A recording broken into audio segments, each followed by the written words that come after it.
बच्चे, so welcome back to my class. This is Yatishi Sharma, your chemistry educator. तो students, आज हम स्टार्ट कर रहे हैं क्या, मिशन पीवाईक्यू। जी हाँ, आज हम थर्मोडायनामिक्स के टॉप पीवाईक्यूज करेंगे 24, 25 और 26 ईयर के। ओके चलो तो आ जाओ यार, without wasting time let's start with the PYQs. तो बच्चे देखो, ये आया था हमारा पहला क्वेश्चन है जो कि आया था 2026 में।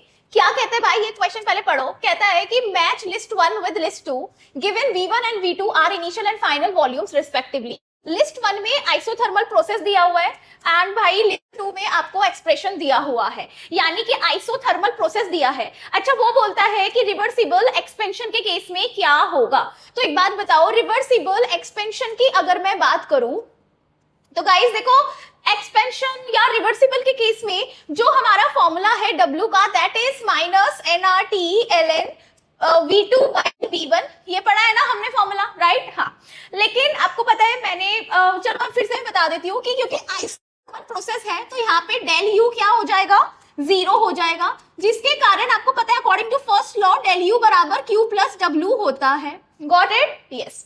तो माय डियर स्टूडेंट्स, आप देखोगे जो डेल U है वो तो 0 हो जाएगा, तो Q बराबर किसकी आएगा, माइनस W के। तो भाई देखो, अब जो Q है, अब देखो यहाँ पे तो ऑलरेडी माइनस है और यहाँ पे ये माइनस टाइम्स है W के, तो माइनस माइनस क्या हो जाएगा, प्लस। तो यू विल गेट Q बराबर NRT ln V2 by V1। तो बच्चे ये आपकी किसकी वैल्यू आ गई, Q की, है ना? हाँ, तो देखोगे यहाँ पे जो Q की वैल्यू हो गई, that is your NRT ln V2 by V1। आगे देखो, आगे कहता है फ्री एक्सपेंशन। तो भाई देखो, फ्री एक्सपेंशन की अगर हम बात करें तो यहाँ पे P एक्सटर्नल होता है 0, किस केस में, फ्री एक्सपेंशन के केस में। फ्री एक्सपेंशन के केस में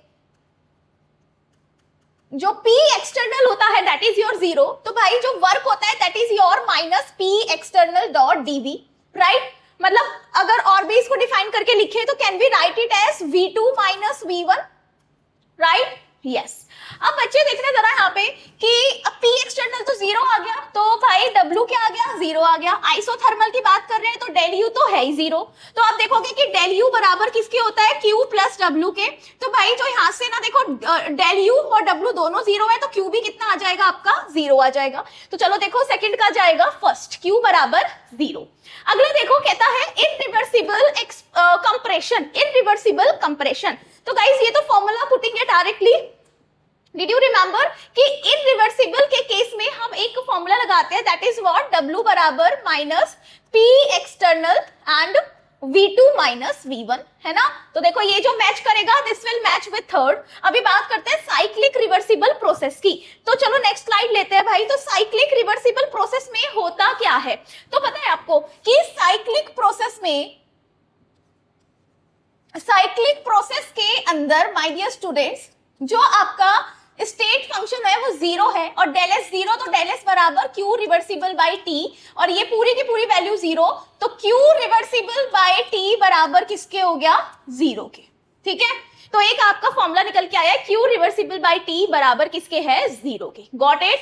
यस। चलिए तो चलो यार आंसर चेक करते हैं। देखो फोर्थ का जाएगा फोर्थ ही, तो मेरा जा रहा है 2 1 3 4, 2 1 3 4। तो भाई answer 3 is the correct one. चलो now let's check the answer. तो yes my dear students, 3 is my correct answer. Got it? चलिए next question we have this. ये आया था आपका जेईई मेन 2026 में। कहता है कंसीडर द रिएक्शन, एक रिएक्शन हो रही है X2Y 300 केल्विन पे। बोलता है कि यार एक रिएक्शन हो रही है और टेम्परेचर कितना है, 300 केल्विन पे। बोल रहा है कि डेल H नॉट कितना दिया है, देखना 28.40 किलो जूल पर मोल। और क्या दिया है, देखो K की वैल्यू भी कितनी दी है उसने, देखो ये दे रही है K की वैल्यू 1.8 इंटू 10 की पावर माइनस 7, यानी कि 1.8 इंटू 10 की पावर माइनस का 7। और क्या बोला है, सेम टेम्परेचर पे। Then the magnitude of del S naught is, भाई आपको डेल S नॉट का मैग्नीट्यूड पता करना है और R की वैल्यू ये है ln 10 log 3 और log 2, सभी की वैल्यूज आपको दी हुई है। ठीक है, चलो तो माय डियर स्टूडेंट्स देखो एक बात बताओ, क्या डेल S निकाल सकते हैं अपन? एक फॉर्मूला है हमारे पास। सबसे पहले तो इसने बात की है, देखो K की वैल्यू दी है, तो K की वैल्यू तभी दी होती है जब प्रोसेस इक्विलिब्रियम पे होता है, और इक्विलिब्रियम पे होता है तो भाई एक बात बताओ, डेल G बराबर डेल G नॉट माइनस नहीं प्लस RT ln K, यही फॉर्मूला हमने पढ़ा है। हाँ, तो गाइस एक बात बताओ, हम क्या यहाँ से डेल जी तो हो गया 0, तो क्या मैं बोल दूं डेल जी नॉट बराबर क्या हो गया माइनस आर टी। एक काम करो, इसको लिख लो माइनस 2.303 आर टी लॉग के।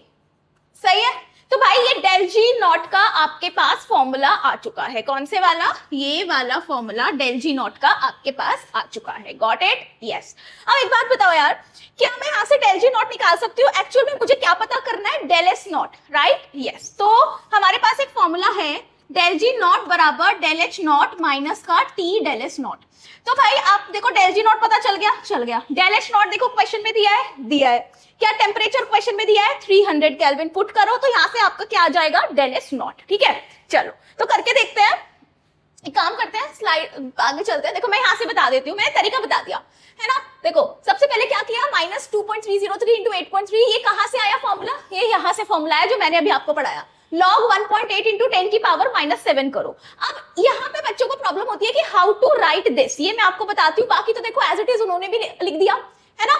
चलो मैं बताती हूँ कि जैसे उसने आपको दिया है log 1.8 इंटू 10 की पावर माइनस 7 दिया है। अब इसको सॉल्व कैसे करेंगे? तो बच्चे देखो, सबसे पहले क्या मैं इसको अगर a मान लूं और इसको b मान लूं तो कहना है right it log ab। Yes, can I also right it? देखो एक प्रॉपर्टी होती है log ab की कि आप log ab को लिख सकते हो log a प्लस में log b, log a plus में log b। अब a की क्या वैल्यू है बताओ? a है कितना? 1.8 प्लस में log 10 की पावर माइनस 7, राइट? यस। अब देखो log 1.8, देखो जो log 1.8 है वो log 1 और log 2 के बीच में आ रहा है। बच्चों log 1 की वैल्यू होती है 0, log 2 की वैल्यू होती है 0.301। अब log 1.8 कहीं इसके बीच में आएगा, है ना। तो बताओ सपोज भाई ये 1.8 किसके ज्यादा करीब है, 0 के कि 0.301 के? तो भाई मैम इसके कहीं पे सॉरी ध्यान से सुनो कि ये log 1.8 1 के करीब है कि 2 के करीब है? तो आप बोलोगे मैम 2 के ज्यादा करीब है, यानी कि इसकी वैल्यू हम एक अप्रॉक्स करके लिखेंगे जो कि 2 की वैल्यू के करीब आएगी। तो सपोज आई एम राइटिंग इसकी वैल्यू 0.28। बच्चे ये मैं इसकी वैल्यू लगा रही हूँ क्या? 0.28। Got it? चलो तो देखो यहां से मैंने इसकी वैल्यू एक अप्रोक्सीमेटली लिख ली 0.28। अब देखो ये जो है ना log 10 की पावर माइनस 7, इसको कैसे सॉल्व करना होता है? तो आप ना ध्यान से सुनना, I am taking log a की पावर b। बच्चे ये भी एक आइडेंटिटी है जो आपको याद रखनी है, log की एक प्रॉपर्टी है। जिस तरीके से आपने ये वाली याद की, इसी तरीके से आपको ये भी याद करनी है। भाई इसको कैसे लिखते हैं? b log a। कैसे लिखोगे इसको? b log a। तो ये भी आपको ध्यान रखना पड़ेगा। अब आप देखोगे तो b तो ये -7 है, तो -7 log 10, और log 10 की वैल्यू कितनी होती है माय डियर स्टूडेंट्स? 1। तो यू विल गेट 0.28 माइनस का 7, है ना। तो देखो इन्होंने क्या लिखा है? 0.27 माइनस का 7। कोई फर्क नहीं पड़ता, छोटा सा अंतर है 0.27 0.28 का। ठीक है, तो इस तरीके से आप सॉल्व करोगे, यहां से आपको मिलेगा 38592, है ना। यहीं पे बच्चे अटकते हैं, उसी पॉइंट को मैंने आपको एक्सपेंड करके समझाया है। उसके बाद अभी जस्ट मैंने आपको बताया था कि डेल एच नॉट बराबर डेल जी नॉट बराबर del H naught minus T del S. अब क्या करना है कि यार एक बात बताओ, क्या यहाँ से डेल एस नॉट निकाल सकते हैं? यस। तो देखो डेल जी नॉट अभी आपने निकाला, डेल एच क्वेश्चन में दिया है 28400 डिवाइडेड बाय टेम्परेचर। तो यहाँ से जो आपका डेल एस निकल के आएगा दैट इज -34 जूल पर मोल पर केल्विन। ठीक है ना। तो जहां जहां आप अटके, देखो मैंने आपको ना पूरा पहले तरीका समझाया है कि कैसे पहले आपको ये फॉर्मूला पुट करना है, फिर आपको ये formula, and then finally we have to apply this. ठीक है, फिर कैलकुलेशन कहां कहां आप अटकते हो that I explained you log वाली चीज में। ठीक है, अब इसको एक बार करके देखना, आंसर आ रहा है -34 जूल पर मोल पर kelvin. Okay, so next question it's again of 2026 में पूछा था भाई अप्रैल शिफ्ट में। कहता है arrange the following isothermal process in order of the magnitude of the work PV involved between state 1 and 2। बोल रहा है कि देखो ये एक्सपेंशंस के है, expansion in single stage WA, expansion in multi stage WB, compression in single stage WC, compression in multi stage WD। ठीक है, चलो मैं आपको करके दिखाती हूँ इसका तरीका। सबसे पहले तो ना हम 4 ऐसे ग्राफ बना लेते हैं। तो बच्चे देखो सबसे पहले वो बोल रहा है यहां से लेते हैं, एक्सपेंशन हो रहा है सिंगल स्टेज में, यानी कि सिंगल स्टेज में एक्सपेंशन का ग्राफ पीवी का कैसे बनाया था कि पहले आपका प्रेशर कांस्टेंट होगा, घटेगा, फिर कांस्टेंट होगा और फिर वॉल्यूम बढ़ेगा, बताया था। हाँ, तो ये जो इसका एरिया आएगा दिस इज योर WA, ये क्या है WA। उसके बाद बोलते हैं एक्सपेंशन इन मल्टी स्टेज, मतलब अब आप क्या करा रहे हो, मल्टी स्टेज में एक्सपेंशन करा रहे हो, है ना। ये देखो पहले प्रेशर कांस्टेंट, फिर वॉल्यूम बढ़ा, फिर से प्रेशर कांस्टेंट वॉल्यूम बढ़ा, फिर प्रेशर कांस्टेंट वॉल्यूम बढ़ा, प्रेशर कांस्टेंट वॉल्यूम बढ़ा। इसका जो ग्राफ मतलब इसका जो एरिया है that is your WB। Then you have compression in single stage, single stage में कंप्रेशन हो रहा है, कैसे होता है, पहले प्रेशर, ये प्रेशर वॉल्यूम कर्व है, प्रेशर वॉल्यूम, पहले तो आपका प्रेशर देखो बढ़ेगा, फिर कांस्टेंट होगा और फिर वॉल्यूम घटना शुरू हो जाएगा। तो इसका जो कर्व आएगा that is your this is your WC, got it, yes. उसके बाद है compression in multi stage, multi stage में कंप्रेशन हो रहा है, यानी कि ये देखो, ये रहा, पहले देखो प्रेशर बढ़ेगा, फिर कांस्टेंट होगा, फिर वॉल्यूम घटेगा, फिर प्रेशर बढ़ेगा, कांस्टेंट होगा, फिर वॉल्यूम घटेगा, ठीक है। इस तरीके से ये आपको क्या मिलेगा, इसका इस कर्व का जो एरिया है that is your what, WD, got it my dear students. चलिए अभी कंपेयर करना है WA, WB, WC और WD कौन सा हमारा सबसे बड़ा है, ठीक है। तो भाई देख लो सबसे ज्यादा किसका आपका ग्राफ आपको दिख रहा है, तो सबसे ज्यादा है WC का। देखना तो भाई मेरा 2 या 3 में से एक आंसर जाएगा, यानी फर्स्ट कैंसिल और फोर्थ कैंसिल कर दो। उसके बाद बताओ कौन सा जा रहा है, WC के बाद, WC के बाद देखो WD का ज्यादा है। उसके बाद A और B में डिसाइड करो तो B का ज्यादा है A से, तो भाई B का ज्यादा है A से, तो option 3 is my correct answer. चलो चेक कर लेते हैं, यस। तो my dear students option 3 is your correct answer. चलिए next question we have this, कहता है कि कंसीडर द फॉलोइंग डेटा, ये आपको डेटा दिया हुआ है, ओके, फॉर द रिएक्शन, ये एक रिएक्शन दी है 600 केल्विन पे हो रही है, आपको निकालना है del G naught for the reaction and ये सारा आपको डेटा दिया हुआ है, ठीक है। चलो अभी मैं आपको एक बात बताती हूँ कि भाई हमको क्या निकालना है, इसमें डेल G नॉट निकालना है। डेल G नॉट का हमारे पास फॉर्मूला क्या है, डेल G नॉट बराबर del H naught minus T del S not.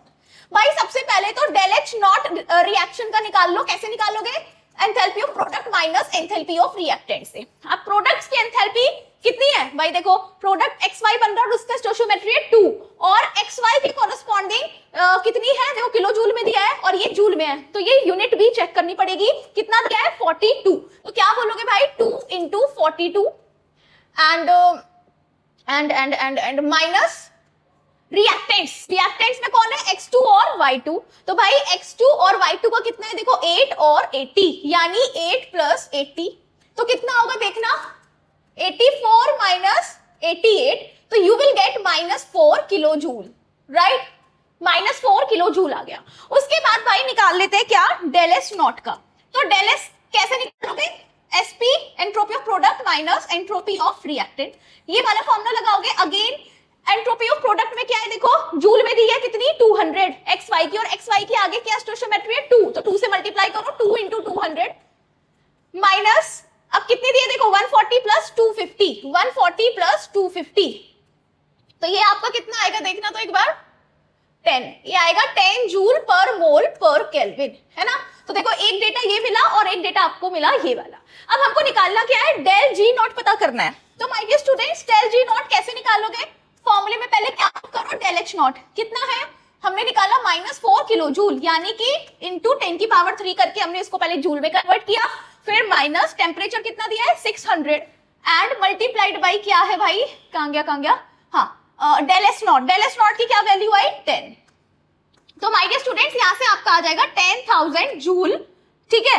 अब आपको किलो जूल में देखो आंसर बताना है, ये लिखा है कि इन किलो जूल पर मोल में आपको आंसर देना है, तो ये आया इतना जूल पर मोल, तो किलो जूल में कितना आएगा -10 किलो जूल पर मोल, ठीक है ना भाई। ये क्या आ गया आपका डेल G नॉट जो हमारा आंसर है। चलो तो चेक करते हैं आंसर क्या आ रहा है, तो यार the answer is -10। I hope you understand it. चलो very good, now let's move ahead. Now we have this question, okay, statement wise question जो आजकल बहुत ज्यादा आ रहे थे, है ना, मतलब एक्सट्रीम लेवल पे स्टेटमेंट वाइज वाले सवाल आने लग पड़े थे। बोलता है कि statement 1, for an ideal gas the heat capacity at constant volume is always greater than the heat capacity at constant pressure. तो my dear students, did you remember I told you in our lecture classes कि ideal gases के लिए हमने क्या पढ़ा था कि Cp बराबर किसके होता है, Cv plus R के। तो यानी कि मैम यहाँ से तो पता चल रहा है Cp हमेशा Cv से बड़ा होगा। यहाँ पे तो उल्टा लिखा है, ये बोल रहा है कि Cv heat capacity at constant volume क्या होता है Cv, और heat capacity eight constant pressure क्या होता है बच्चे Cp। ठीक है, तो ये चीज हमारी स्टेटमेंट रॉन्ग है। चलो नेक्स्ट देखते हैं, कहता है statement 2 in a constant volume process. ठीक है, वॉल्यूम क्या बोल दिया, कांस्टेंट बोल दिया, यानी कि बच्चे चेंज इन वॉल्यूम क्या होगा, zero. No work is produce, हाँ तो W बराबर माइनस पी डॉट डीवी होता है, तो डीवी तो आ गया क्या, जीरो, तो W भी क्या आ गया माइनस स्टूडेंट्स आपका zero. And all the heat withdrawn goes into the chaotic motion and is reflected by a temperature increase of the ideal gas। ये स्टेटमेंट बिल्कुल सही है, क्योंकि आपने हीट दिया, सपोज कि कोई आपका सिस्टम है बच्चे, कोई आपका देखो ये ना सिस्टम है, और आपने इसको क्या कर दिया, नीचे से आपने इसको देखो आग लगा दी, हीट दे दिया। जब आप इसको हीट दे दोगे तो भाई हीट देने से इंटरनल एनर्जी में इंक्रीमेंट आएगा, है ना, लेकिन यहाँ पे वर्क तो जीरो हो गया। तो फिर वो जो आपने हीट दी है उसको कहाँ गई, उसका हुआ क्या, तो उस हीट से जो इस बीकर के अंदर जो आपके मॉलिक्यूल्स हैं इनका क्या हो गया, काइनेटिक एनर्जी बढ़ गई, जिसकी वजह से क्या हुआ बच्चे, केओटिक मोशन यानी रैंडम मोशन क्रिएट हो गया। ऐसे कहीं भी ये चलने लगे, है ना, पहले ये स्लोली मूव कर रहे थे, फास्ट कहीं भी करने लग गए, और केओटिक मोशन की कहानी खत्म हो गई। हाँ, और भाई इस पूरी गैस का टेम्परेचर तो बढ़ ही जाएगा ना, क्योंकि आप हीट दे रहे हो, वो हीट का क्या हो रहा है फिर जब वर्क नहीं हो रहा तो, है ना भाई। यहाँ पे देखो पिस्टन भी लगी होती है ना, पिस्टन भी इस तरीके से लगी होती है। चलो I think you understand it. तो पहला गलत है, दूसरा सही है। ऑप्शन देख लो कि कौन सा जाएगा, हाँ फोर्थ जाएगा ना। स्टेटमेंट 1 गलत है, स्टेटमेंट 4 सेकंड ट्रू है। चलो चेक करते हैं। तो हाँ भाई मेरा आंसर भी क्या है, देखो fourth is my correct answer.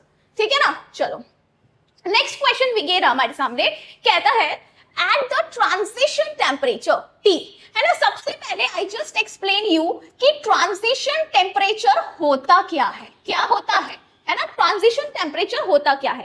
देखो ये एक ऐसा टेम्परेचर है जिसपे किसी सब्सटेंस के दो फेसेस आपस में इक्विलिब्रियम में होते हैं। फॉर एग्जांपल भाई जैसे क्या बोला मैंने कि ये मैम एक ऐसा टेम्परेचर है जिसपे किसी सब्सटेंस के जो दो फेसेस हैं वो आपस में इक्विलिब्रियम पे होते हैं। जैसे सपोज कोई सब्सटेंस, मैंने बोला कि मेरे पास जो सब्सटेंस है दैट इज वाटर, है ना। क्या बोला मैंने, वाटर। तो भाई वाटर देखो सॉलिड होगा तो आइस की फॉर्म में होगा, और लिक्विड होगा तो उसकी लिक्विड की फॉर्म में होगा, है ना, सॉलिड लिक्विड। और तो किसी भी सब्सटेंस के जब अलग अलग फेजेस होते हैं, जब वो इक्विलिब्रियम में आ जाए, जिस टेम्परेचर पे काम हो रहा है, तो उस टेम्परेचर को हम क्या नाम देते हैं, ट्रांजिशन टेम्परेचर। ठीक है, ये बात समझ में आ गई। बोलता है कि ट्रांजिशन टेम्परेचर की ये कहानी है, T मेरा ट्रांजिशन टेम्परेचर उसने मेंशन कर दिया। बोला है कि del G नॉट की ये वैल्यू दी है, where A and B are two states of substance X, the transition temperature in degree Celsius when pressure is 1 atm। तो आपको ट्रांजिशन टेम्परेचर निकालना है।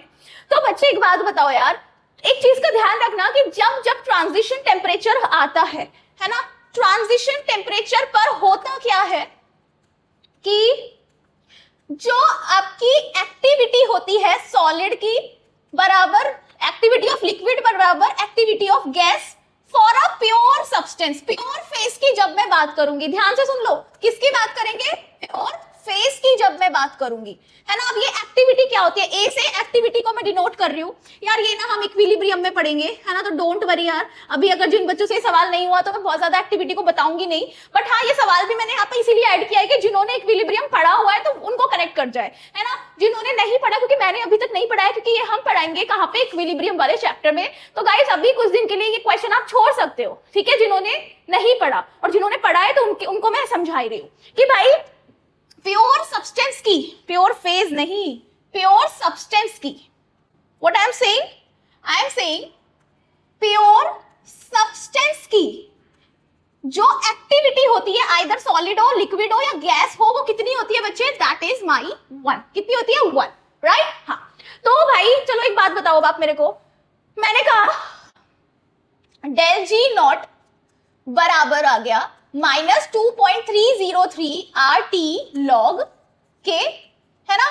तो मतलब can I right it like 2.303 RT log K की value में can I right activity of liquid upon में activity of solid. और और अभी मैंने आपको बताया जब प्योर फेज में होते हैं तो इनकी एक्टिविटी कितनी हो जाती है 1 and you know log 1 is your 0, तो ये पूरी की पूरी वैल्यू कितनी हो जाएगी 0, यानी कि del g नॉट कितना हो गया 0। तो आज तक हमने जो सवाल करे उसमें हमने पढ़ा कि इक्विलिब्रियम पे, कब इक्विलिब्रियम पर del g को तो हमने क्या किया 0। लेकिन माय डियर स्टूडेंट्स एक चीज बता दूं कि अगर कभी ट्रांजिशन टेम्परेचर की बात हो, यानी एक ऐसा टेम्परेचर जिसमें किसी सब्सटेंस के दो फेज आपस में इक्विलिब्रियम पे हो, तो ट्रांजिशन टेम्परेचर की बात हो तो हम del g नॉट को 0 कंसीडर कर सकते हैं। ये मैंने आपको प्रूफ दिया है कैसे। लेकिन अब आप इसको डायरेक्टली याद भी कर लो, है ना, ताकि इतना ना करना पड़े और फटाफट से क्वेश्चन तो यार पेपर में 1.5 से 2 मिनट में ही करना है ना। ये तो हमारी पेपर से पीछे की तैयारी चल रही है इस समय, तो मैंने आपको जस्ट अभी प्रूफ दिया कि ये कैसे हुआ। ठीक है, तो del g नॉट क्या हो गया भाई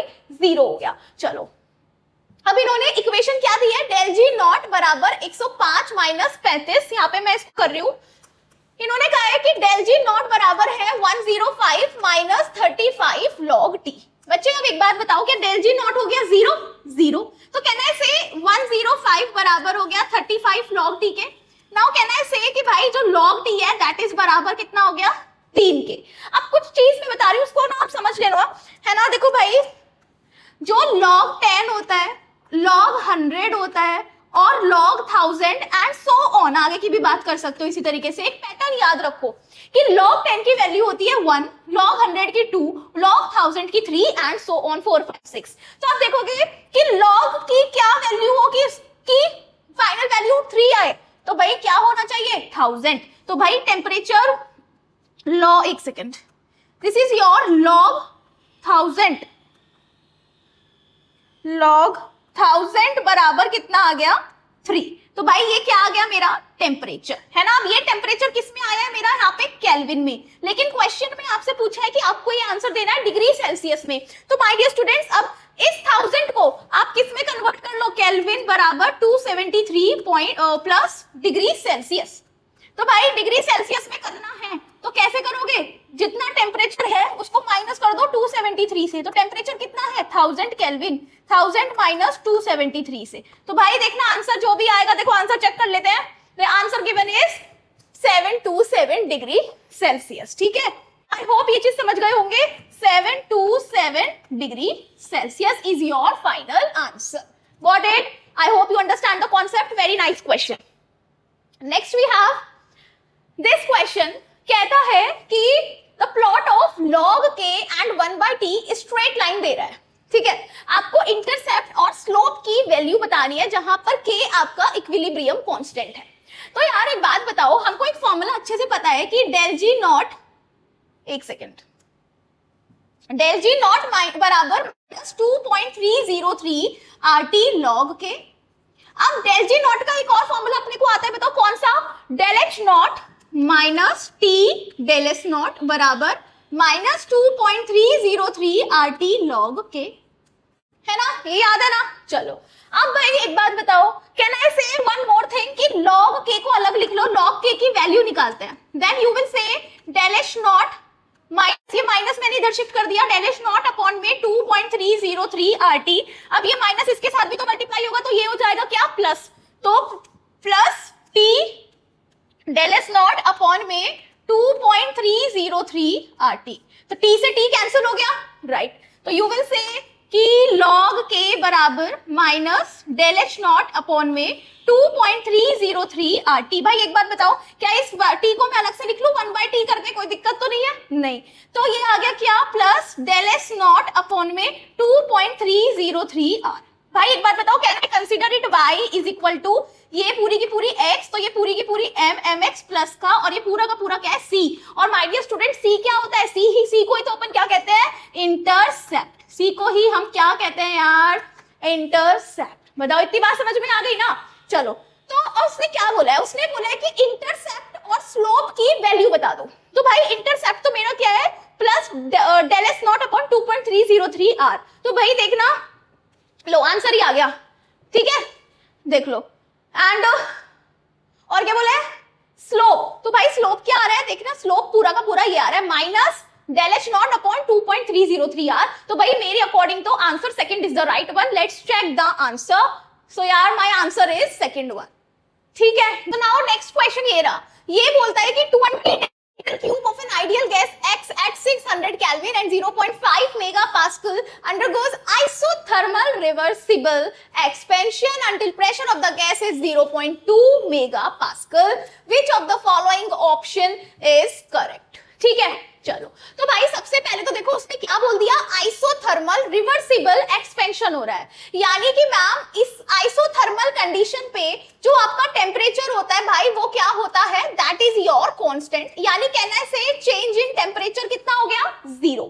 तो बच्चे अब अगर चेंज इन टेम्परेचर, अब देखो एंथैल्पी और इंटरनल एनर्जी दोनों ही फंक्शन किसके हैं बच्चे, टेम्परेचर के, किसके फंक्शन है, टेम्परेचर के। तो एक बात बताओ, क्या डेल यू भी 0 हो जाएगा और डेल एच भी 0 हो जाएगा, हो जाएगा। तो चलो देख लो कहां कहां है हमारे ऑप्शन में, देखो डेल एच 0 और डेल यू 0, डेल एच 0 और डेल यू नहीं, इसमें डेल यू की कुछ वैल्यू है तो इस ऑप्शन को तो यार काट दो। चलो del U 0, del H 0, del U 0, del H 0। तो चलो इन तीन में से किसी एक को फाइनलाइज करके निकालते हैं कि क्या आंसर जाएगा। अभी चलो वर्क कैलकुलेट करते हैं।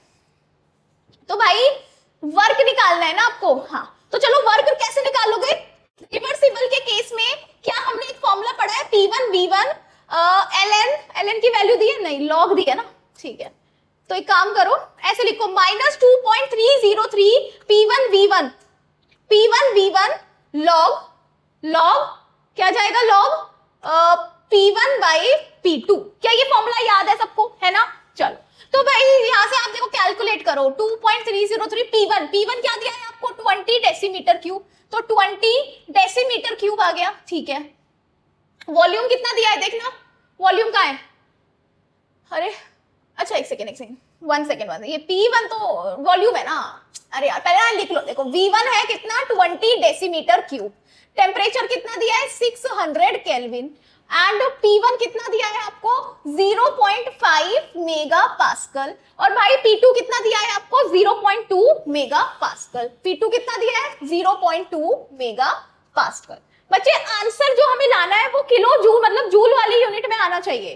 तो यार एक बात बताओ कि अब ये है आपका डेसीमीटर क्यूब, यार P1 बताओ कितना है, P1 है 0.5 इंटू 10 की पावर 6, मैंने इसको मेगा 1 मेगा पास्कल में कितने पास्कल होंगे 10 की पावर 6 पास्कल, तो इसीलिए मैंने 10 की पावर 6 से यहाँ पे मल्टीप्लाई कर दिया, ठीक है।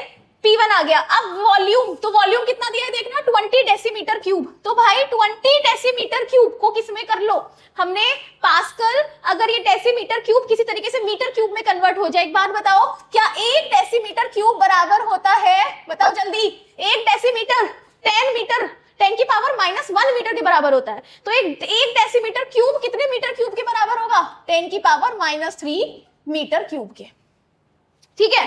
तो भाई 20 डेसी, फिर बताओ 20 डेसीमीटर क्यूब कितने के बराबर होगा, तो 20 इंटू 10 की पावर -3 मीटर क्यूब के, यानी यहां लिखो 20 इंटू 10 की power -3 into log P1 by P2। भाई P1 कितना है 0.5, P2 कितना है 0.2, तो 0.5 अपॉन में 0.2। तो माय डियर स्टूडेंट जब आप इसको सॉल्व कर लोगे ना तो यू विल गेट लगभग 9.1 किलो जूल, है ना। फाइनल करके मैं लिख रही हूँ, ये तो पहले जूल में आएगा, उसको फिर मैंने किलो जूल में कन्वर्ट कर लिया। तो यहाँ से भाई मेरा जाएगा क्या, नेगेटिव। तो भाई आंसर इसके साथ मैच कर रहा है, इसमें तो 4.1 है, गलत है, 3.9 है, ये भी गलत है। चलो उसके बाद जो Q आएगा, तो रिवर्सिबल प्रोसेस में आइसोथर्मल के केस में जो U होता है डेल U 0 होता है, तो Q बराबर आता है नेगेटिव ऑफ W के। तो आप देखोगे क्या देखोगे कि जो Q है वो 9 + 9.1 किलो जूल के बराबर आएगा। तो भाई आंसर मेरा क्या जाएगा, फर्स्ट ही जाएगा, चेक कर लेते हैं। तो my dear students, yes your answer is 1 is the right one. चलो नेक्स्ट क्वेश्चन ये रहा, कहता है, अच्छा मैच करना है आपको, इट्स सेइंग कि work done in reversible isothermal expansion of 2 mole of ideal gas from 2 decimetre cube to 20 decimetre cube at 300 kelvin. Work निकालना है रिवर्सिबल आइसोथर्मल में, तो did you remember we have a formula, 2 मोल भी दिया है, okay, -nRT ln ले log लो, रुक जाओ, अरे अरे अरे क्या हो गया, कंटिन्यू टू ट्राई आउट, हटो भाई, हाँ एक सेकेंड, मैं फिर से लिख रही हूँ, है ना, फिर से लिख रही हूँ, W बराबर -2.303 nRT log V2 अपॉन में V1। This is your final formula. अब देखना जरा -2.303 भाई n की वैल्यू कितनी दी है 2 मोल, तो 2 इंटू आर की क्या वैल्यू दी है यहाँ पे, मान लो नहीं दी ना, 8.314 इंटू टेम्परेचर देखो कितना दिया है 300 केल्विन, तो इंटू 300 क्या हो गया into 300 log V2 by V1 यानी final volume divided by initial volume, तो फाइनल कितना है 20/2। तो भाई ये तो हो गया क्या log 10, और log 10 की वैल्यू कितनी होती है 1, तो इसको तो हम यहीं पे छोड़ देंगे। उसके बाद देखो अब हमें क्या करना है -2.303 इंटू 2 इंटू 8.3 इंटू 300, तो बच्चे जब आप इसको सॉल्व करोगे यू विल गेट 11.5, ठीक है, ये आएगा 11.5 किलो जूल। तो भाई ए का तो आंसर जा रहा है 2।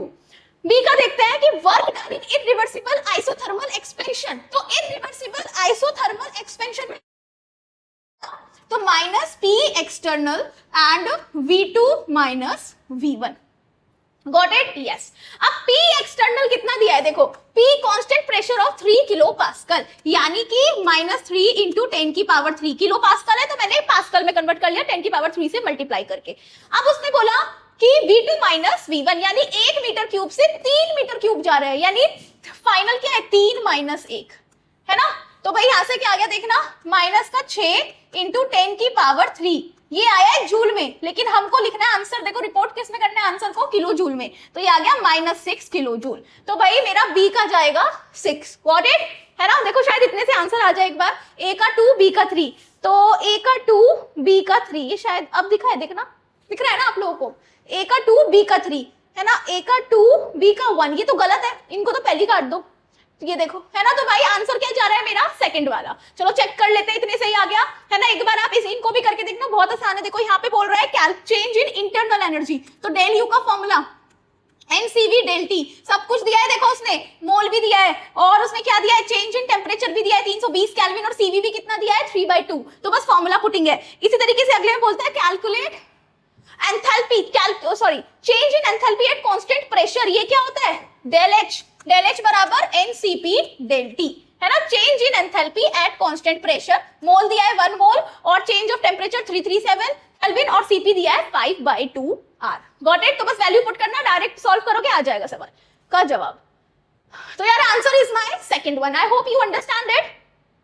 चलिए नेक्स्ट क्वेश्चन ये रहा हमारी स्क्रीन पे, कहता है let us consider a reversible reaction at temperature T, ठीक है। In this reaction both del H and del S were observed to have positive values. If the equilibrium temperature is TE, then the reaction becomes spontaneous at, कि ये reaction कब जाके spontaneous होगी। तो my dear students you know, पर हम बात कर रहे हैं इक्विलिब्रियम पर, तो यार यहाँ पर क्या होगा कि जो डेल जी के बराबर होगा और जो टेम्परेचर होगा, माय डियर स्टूडेंट्स, जो आपका टेम्परेचर होगा, कैन आई से it is T equilibrium, right. हाँ, तो एक बात बताओ, डेल जी बराबर डेल जी नॉट प्लस में RT ln K हो गया, राइट। हाँ, या फिर एक काम करो, एक सेकेंड क्या लिख दिया, ये वाला फॉर्मूला मत यूज करो, डेल जी बराबर del H minus T del S, ये यूज करो। टी यहाँ पे क्या है इक्विलिब्रियम टेम्परेचर, और भाई ये तो 0 हो गया, तो can I say del H बराबर TE del S, can I say यहाँ से कि TE बराबर आ गया किसके, डेल H अपॉन में डेल S के, है ना। तो इतनी बात आपको समझ में आ गई होगी। उसके बाद अगला पॉइंट देखो, तो माय डियर स्टूडेंट्स अब नेक्स्ट क्या है, उसने बोला कि बताओ ये रिएक्शन कब स्पॉन्टेनियस होगी। तो गाइस स्पॉन्टेनियस के लिए आप del G should be less than 0, और डेल जी का क्या वैल्यू है, del minus T del H should be less than 0। तो भाई डेल एच कैसे करेंगे बताओ, डेल एच भाई एक काम करो, इसको ना डिवाइड कर दो डेल एच से, तो did we get del H by del S minus T del S by del S should be less than 0। अच्छा ये पूरी की पूरी वैल्यू देखना किसके बराबर है, इक्विलिब्रियम टेम्परेचर के, यानी टीई माइनस ये कट जाएगा तो T less than 0। Can I say equilibrium temperature should be less than T, T is your normal temperature, यानी कि भाई मेरे अकॉर्डिंग तो आंसर जाएगा कि T should be greater than equilibrium temperature। चलो answer is my third, let's check. तो yes my dear students, yes, तो T should be greater than equilibrium temperature, this is my final answer। I hope you understand it। Next question we have this, 2025 का सवाल कर रहे हैं, कुछ statements हैं। कहता है statement 1, when a system containing ice in equilibrium with water is heated. Heat is absorbed by the system and there is no change in the temperature of the system until whole ice gets melted. तो बच्चे देखो ये इसने बोला क्या, इसने बोला कि कोई ना मेरा कंटेनर है और इसके अंदर मेरी आइस और वाटर इक्विलिब्रियम पे रखे हुए हैं और मैंने क्या किया कि आइस को हीट करना शुरू किया। तो मैंने देखा कि इसका जो कंटेनर का अगर पहले हीट करने से पहले टेम्परेचर T था, हीट करने के बाद भी टेम्परेचर T रहा। तो ऐसा क्यों हुआ भाई? सपोज ये मेरी आइस है, देखो ये मेरी आइस है, ऐसा इसलिए हुआ टेम्परेचर क्यों नहीं बढ़ा यहाँ पे कंटेनर का? तो भाई सपोज ये मेरे आइस के देखो मॉलिक्यूल्स है, थोड़े बड़े बड़े बना देते हैं, ठीक है। ये मेरे क्या है, आइस के मॉलिक्यूल्स है, यानी ice is a form of solid water. तो भाई क्या हुआ कि जब आपने इसको हीट दी, जब आपने हीट दी तो इनके बीच में ये जो बॉन्ड्स है ना, सबसे पहले ये हीट इनको तोड़ेगी, ये देखो इनको ब्रेक करेगी, इंटरमॉलिक्यूलर फोर्सेस को ब्रेक करेगी। तो जो हीट हम देते हैं वो इन इंटरमॉलिक्यूलर फोर्सेस को ब्रेक करने में, ये क्या है, इंटरमॉलिक्यूलर फोर्सेस, किनको, इनको मैं बोल रही हूँ इंटरमॉलिक्यूलर फोर्सेस को ब्रेक करने में हेल्प करता है, इंटरमॉलिक्यूलर फोर्स ऑफ अट्रैक्शन, ठीक है। तो इसीलिए इसका टेम्परेचर नहीं बढ़ता है यहाँ पर आके, समझ में आई? तो ये वाली बात तो समझ में आ गई, there is no change in the temperature. लेकिन हाँ, जब ये फाइनली सारी की सारी हीट पानी में कन्वर्ट हो जाएगी, H2O लिक्विड में, अभी तो ये आइस तो सॉलिड है, H2O लिक्विड में हो जाएगी, उसके बाद फिर टेम्परेचर पानी का बढ़ना शुरू होगा। यानी कि कैन यू ऑब्जर्व कि ये एक फेज क्या है बताओ, फेज चेंज का एग्जाम्पल है। यानी कि फेज चेंज के एग्जाम्पल में कोई भी यहाँ पर टेम्परेचर में इंक्रीमेंट नहीं आता है, टेम्परेचर में इंक्रीमेंट नहीं आता है जब आप हीट देते हो तो। Got it? चलो स्टेटमेंट 2 क्या कहता है, at melting point of ice there is absorption of heat in order to overcome intermolecular forces of attraction within the molecules of water in ice. अभी बताया मैंने आपको। And kinetic energy of molecules is not increased at melting point. भाई melting point पर, melting point ice का क्या होता है, 0 डिग्री सेल्सियस पर जब आप हीट कर रहे हो तो मॉलिक्यूल्स की काइनेटिक एनर्जी, यानी मॉलिक्यूल्स में कोई भी मूवमेंट नहीं होता, क्योंकि सारी की सारी हीट तो भाई इस बॉन्ड को तोड़ने में, इंटरमॉलिक्यूलर फोर्स ऑफ अट्रैक्शन को तोड़ने में लग रही है, जिसके कारण कोई भी यहाँ पर आपका टेम्परेचर में इंक्रीमेंट नहीं होता है। Got it? चलिए, तो भाई मेरे हिसाब से तो दोनों सही है। देखना आंसर कौन सा जाएगा।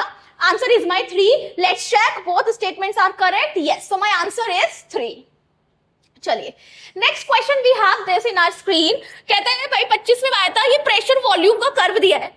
अ perfect gas is your ideal guess. Perfect guess 0.1 mole having overlying CV बराबर 1.5 R independent of temperature undergoes the above transformation from point 1 to point 4, यानी कि point 1 से point 4 पे जा रहा है।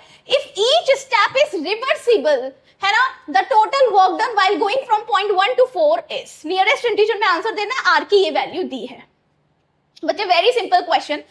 देखो अब आप ध्यान से सुनना, कैन यू सी कि ये प्रेशर और वॉल्यूम का कर्व है, राइट? देखना प्रेशर यहाँ पे इस प्रोसेस में जब वो 1 से 2 में जा रहा है तो वॉल्यूम कांस्टेंट है 1000 सेंटीमीटर क्यूब, और जब वो 3 से वापस 4 में आ रहा है तो भी वॉल्यूम कांस्टेंट है, दैट इज 2000 सेंटीमीटर क्यूब। यानी कि मैम वी नो W बराबर माइनस पी डीवी, और वॉल्यूम तो यहाँ पे कांस्टेंट दिया है, यानी कि वॉल्यूम में चेंज तो 0 होगा। तो इसके अकॉर्डिंग, एक सेकेंड यार, तो इसके अकॉर्डिंग ना देखो dv हो गया 0, तो वर्क डन भी क्या हो गया माय डियर स्टूडेंट्स, आपका 0। यानी कि इन पिंक वाले प्रोसेस के कारण कोई वर्क नहीं है, 0 है। लेकिन अब आप देखो 2 से 3 वाले प्रोसेस में आप जब देखोगे तो भाई यहाँ पर क्या है, देखना प्रेशर कांस्टेंट है, यानी कि मैम ये तो हो गए मेरे isobaric process. We will calculate isobaric का वर्क। कैसे निकालोगे? वर्क बराबर क्या होगा, माइनस प्रेशर और dv। भाई प्रेशर तो देखो 3 दिया है और वॉल्यूम में चेंज, अब देखो यहाँ पे 2000, ये तो है आपका क्या V2 और ये क्या है V1। नाउ वी नो कि भाई एक यहाँ पे लिख लूं, कहाँ लिखूं, यहाँ लिखते हैं चलो, कि 1 लीटर में 1000 सेंटीमीटर क्यूब होता है। तो कैन वी से कि बताओ ये 2000 सेंटीमीटर क्यूब मतलब 2 लीटर, इसको क्या 2 लीटर लिख लूं, और क्या 1000 सेंटीमीटर क्यूब को 1 लीटर लिख लूं, लिख लो। तो मैंने यहाँ पे मेंशन कर दिया। तो अब आप देखोगे कि यहाँ पे क्या आ जाएगा 2 माइनस 1 लीटर। तो भाई ये एटीएम में है और ये लीटर में है, ये एटीएम में है वो लीटर में है, तो कितना जाएगा -3 एटीएम लीटर। अब वी नो कि भाई एक एटीएम लीटर बराबर किसके होता है, जल्दी बता दो, 101.3 जूल के। तो भाई -3 एटीएम लीटर कितने के बराबर होगा, तो 303.9 जूल के। तो भाई मेरा आंसर कितना आ रहा है, 304 जूल। ठीक है, so my dear students, this is my final answer. I hope you are getting it what I am trying to say, है ना, समझ गए होंगे। कॉन्सेप्ट को भी चेक कर लेते हैं। तो भाई आंसर कितना है, देखो 304। Got it? Okay, so next question we have, it's saying arrange the following in order of magnitude of work done by the system on the system at constant temperature। ठीक है, तो भाई देखो सबसे पहले अगर हम बात करें कि ये बोल रहा है W reversible for compression in single stage, यानी कि कंप्रेशन का ग्राफ बनाओ सिंगल स्टेज का। यानी कि भाई सिंगल स्टेज का ग्राफ कैसे बनता है, इस तरीके से। तो ये क्या आ जाएगा, इसका पूरा का पूरा वर्क, इसको मैं बोल दूं क्या, D। अब मैं बात करती हूँ किसकी, C की। तो C के केस में बोल रहा है कंप्रेशन इनफाइनाइट लेकिन रिवर्सिबल तरीके से। तो ये रहा क्या मेरा C का, तो ये देखो इसका क्या आ गया WC। अब मैं बोल रही हूँ क्या, WB का बना रही हूँ इनरिवर्सिबल प्रोसेस में एक्सपेंशन इन सिंगल स्टेज। तो लो ये क्या बना दिया मैंने, एक्सपेंशन का कर्व। ये क्या है मेरा सारे के सारा, इसको मानो C और B, इसको C और इसको B। अब फाइनल बचा है A, उसमें क्या बोल रहा है, रिवर्सिबल का एक्सपेंशन इन इनफाइनाइट स्टेज। तो ये क्या हो गया मेरा A।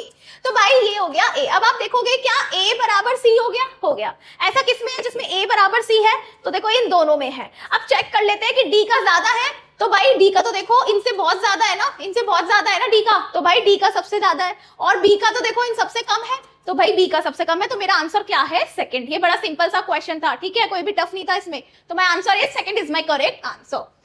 Next question we have, it's saying कि ice and water are placed in a closed container. ठीक है, ये एक मेरा कंटेनर है, इसमें मेरी ये आइस और वाटर मैंने रख दिया है एक एटीएम प्रेशर पे, और टेम्परेचर कितना है 273.15 केल्विन पे।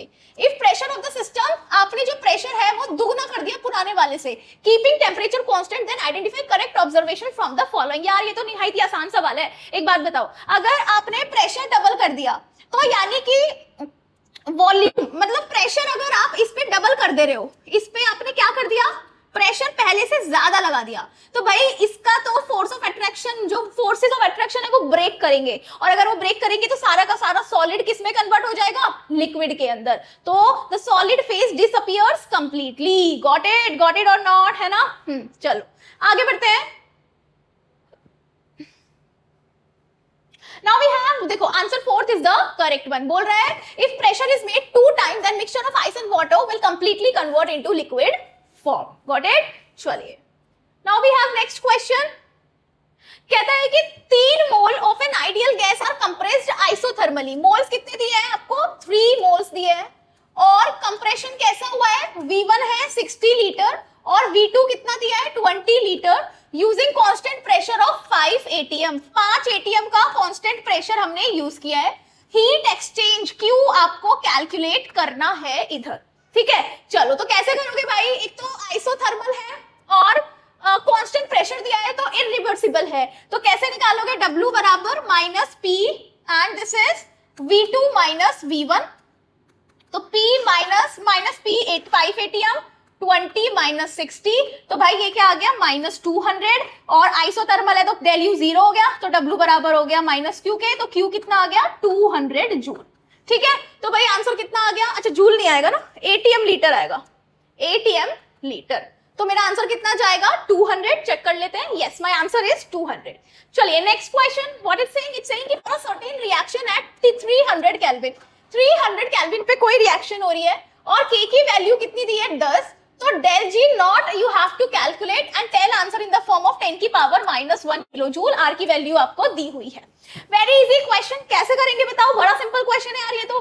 मतलब इक्विलिब्रियम पे डेल, हम इक्वेशन क्या यूज करते हैं, del G नॉट बराबर -RT ln K। भाई सारी वैल्यूज दी, R की वैल्यू, टेम्परेचर 300, K की वैल्यू 10। जब आप फाइनल सॉल्व करोगे you will get 5744 joule per mole, और यू कैन से 0.44 into 10 की power -1 and 57 is your final answer. मतलब सिर्फ सॉल्व करना है, सारी वैल्यूज दी है, सब कुछ दिया है, बस you have to solve it using the formula. Okay, next question. What it's saying? Consider the following reaction at 298 Kelvin. तो टेम्परेचर कितना दिया है? 298 Kelvin है ना, ये रिएक्शन है. भाई Kp की वैल्यू कितनी दी है? 2.47 into 10 की पावर -29. आपको क्या निकालना है? डेल जी नॉट निकालना है. तो यानी इक्विलिब्रियम पे बात की गई है, तो डेल जी नॉट का क्या फॉर्मूला है? -2.303 RT log K. भाई अभी जस्ट इस पहले वाला क्वेश्चन जैसा था सेम वैसे ही होगा, ये भी सारी वैल्यूज दी है, बस पुट करो. देखो सारी वैल्यूज दी है, आर की वैल्यू, टेम्परेचर, एक सेकेंड, टेम्परेचर, ln और k की value, you just solve it, you will gate 163 kilo joule. ठीक है, चलिए नेक्स्ट क्वेश्चन क्या कहते हैं? कहते हैं which of the following is not correct. कौन सा करेक्ट नहीं है? क्या डेल जी नेगेटिव होता है स्पॉन्टेनियस के लिए? बिल्कुल सही बात. क्या डेल जी पॉजिटिव होता है स्पॉन्टेनियस के लिए? नहीं भाई, नेगेटिव होता है, तो ये गलत है. डेल जी 0 होता है रिवर्सिबल के लिए, सही है. डेल जी पॉजिटिव होता है नॉन स्पॉन्टेनियस के लिए, सही है. तो भाई इनकरेक्ट कौन सा है मेरा? सेकंड. चलो चेक करते हैं. तो my answer is yes, second is my right answer. Next we have, कहता है कि 30.4 kilo joule is required to melt 1 mole of sodium chloride. यानी कि क्या दिया आपको? डेल एच कितना है? ये 30.4 किलो. बोलता है जो entropy change due to melting, melting के दौरान जो एंट्रोपी चेंज है दैट इज 28.4 जूल पर केल्विन पर मोल. बोलता है calculate the melting point of sodium chloride का आपको मेल्टिंग पॉइंट कैलकुलेट करना है. तो did you know del S बराबर डेल एच अपॉन में टी है ना, फ्यूजन वाला टेम्परेचर, वही कैलकुलेट करना है मेल्टिंग पॉइंट का. तो डेल एच अपॉन में डेल एच, डेल एच कितना दिया है? 30.4 इंटू 10 की पावर 3 जूल में कर लिया. और डेल एस कितना दिया है? 20.4 ये जूल में दिया ही है. तो भाई इसको सॉल्व कर लो, यहाँ से आपका एक टेम्परेचर निकल के आएगा जो कि बराबर किसके होगा? दैट इज इक्वल टू कितना है? 1070.4 केल्विन है ना, यही आपका आंसर आएगा 1070.4 केल्विन है ना. This is your fusion temperature और temperature at melting point. Got it? चलिए तो बच्चे नेक्स्ट देखो आंसर कितना है? हाँ 1070.4. ठीक है, तो यार ये ना कुछ टॉप पीवाईक्यूज थे जो मैंने आप लोगों के लिए शॉर्टलिस्ट किए थे. सो प्लीज इनको रिवाइज करना है ना, अच्छे सवाल थे, अच्छे से तरीके से लगाओ. आई होप बन रहे होंगे, और जितने भी बने ना जस्ट टेल मी कि मैम इतने में से इतने सवाल मेरे बने हैं. ठीक है, चलो guys bye bye, best of luck, पढ़ते रहो, खुश रहो.